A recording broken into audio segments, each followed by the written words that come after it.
Hey sis, it's your girl Makisha with Sister Biz Global Network, founder and head business coach. And I got a couple of tips for you if you have a few employees or workers in your business that are working on a workflow and it's a little chaotic in terms of who does what and what's getting done.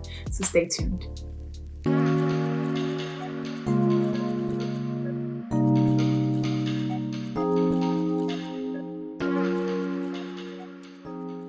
I'm super excited about this series. Like, I don't know if I'm the only one that just loves systems and operations work and turnkey work, but it just excites me to know to see something up and running and a business kind of doing its thing, and I don't have to be in it on a day to day basis. So I get excited when I think about the fact that you can use some of these tools to do the same thing for your business. So I'm going to talk a little bit about like when you have a team, you have a customer come in, the customer's going through a customer journey with several steps in it.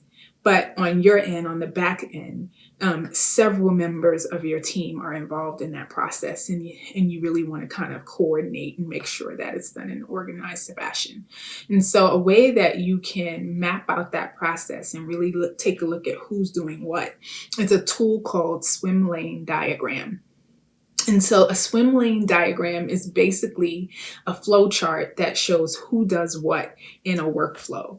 And so check out a swim lane diagram. I have a template to it below. Check out our template to swim lane diagram and map it out for your next process that has multiple people on the job. The second tip I have for you is I want to know, do you have a shared inbox system like Hiver? Because if you have customers emailing in, it's best that you have them emailing into a centralized place.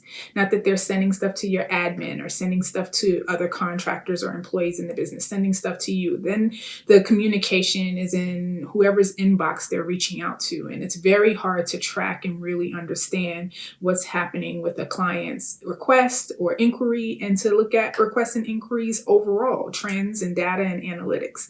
But systems like Hiver allow you to create a team inbox, and a shared inbox rather, and tie it to one of your existing, like your customer service inbox. And when the email comes in, then you can assign it to different people on your team. You can track it, whether it's open, closed, or pending. You can, as a team, have side discussions without sending emails back and forth on the side in notes. And so shared inboxes like that allow you to really centralize communications with clients and with the team that's serving the clients. And so those are two tips for trying to organize a team around service of clients and management of the business. I hope they're helpful.